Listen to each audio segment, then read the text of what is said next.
Hey everyone, welcome to my channel. If you like easy, helpful videos like this, go ahead and subscribe. I keep things simple and useful. Let's get started.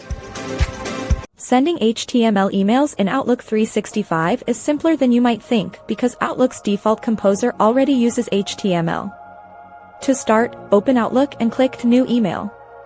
You'll see the email window. Look at the Deformat Text tab in the ribbon.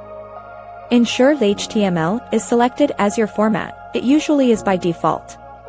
Now, to create your HTML content, you have a few easy options.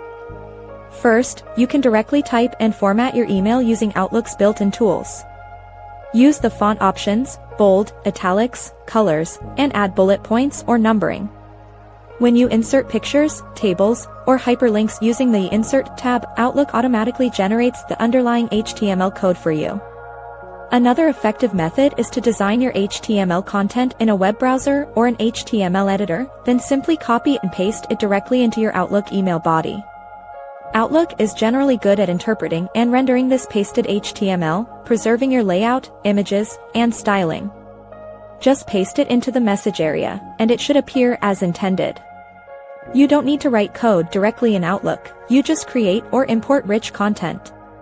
Once your email looks right, fill in your recipient, subject, and hit send. That's how you send professional, visually rich HTML emails in Outlook 365. Thanks so much for watching. If you liked the video, tap the thumbs up, hit subscribe, and ring the bell so you don't miss anything new. See you next time.